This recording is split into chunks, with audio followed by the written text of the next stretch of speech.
2017 সালে সবচেয়ে জনপ্রিয় গেম ছিল পাবজি, যেটা শুধু কম্পিউটারেই খেলা যেত এবং এর এত জনপ্রিয়তা ছিল যে বিশ্বে সবার মুখেই এই পাবজি গেমটার কথা শোনা যেত। একমাত্র ব্যাটল রয়্যাল গেম হিসেবে পাবজি অনেক সুখ্যাতি অর্জন করেছিল 2017 সালে। আর ফ্রি ফায়ার সৃষ্টি করা গেরিনা কোম্পানি স্থাপিত হয় 2009 সালে। তাদের যাত্রা শুরু হয় সিঙ্গাপুর থেকে। গেরিনার মালিক হচ্ছে ফরেস্ট লি, যিনি একজন অনেক দক্ষ এবং ব্যবসাকে ভালো বোঝার একজন মানুষ। না হলে এই ফ্রি ফায়ার গেমটা হয়তো এতদিনে টিকে থাকতে পারতো না।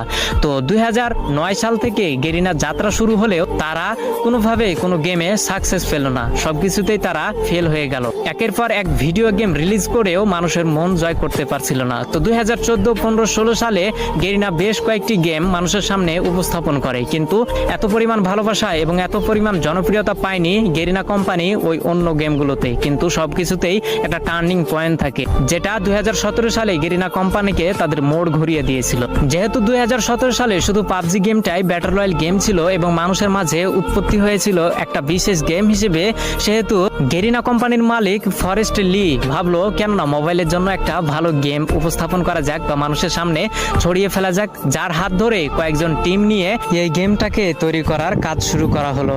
2017 সালে সর্বোচ্চ ব্যবহৃত গেম হচ্ছে পাবজি এবং সবার মাঝে জনপ্রিয়তা পায় পাবজি, কিন্তু কম্পিউটারের মাধ্যমে।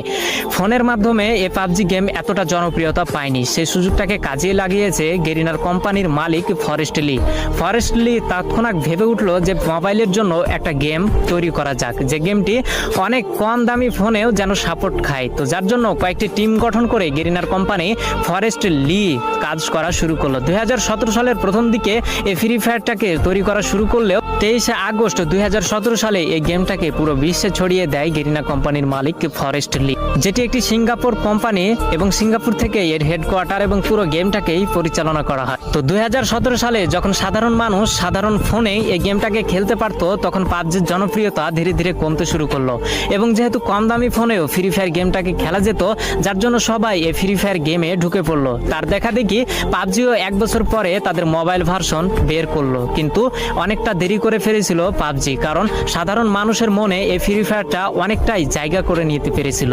তো পুরো বিশ্বে ফ্রি ফায়ার গেম এমন এমন রেকর্ড গড়েছে যা হয়তো আগামী বছরে কোনো গেম এই রেকর্ডগুলোকে ভাঙতে পারবে না। তেমনই দুটি জনপ্রিয় রেকর্ড হচ্ছে 2019 সালে সর্বাধিক প্লে স্টোর থেকে ডাউনলোড করা গেম হচ্ছে ফ্রি ফায়ার গেম, যার জন্য প্লে স্টোর থেকে তাকে অ্যাওয়ার্ড দেওয়া হয়, এবং 2020 সালে দৈনিক 80 মিলিয়ন অ্যাক্টিভ ইউজার এই গেমটি অর্জন করে ধরে রাখতে পেরেছিল, যার জন্য এটি একটি বিশ্ব রেকর্ড হয়েছিল। হয়তো আজ পর্যন্ত অথবা পূর্বে অথবা আগামীতে এই রেকর্ডটি ভাঙতে পারবে না কোনো গেম। তো এগুলোই ফ্রি ফায়ার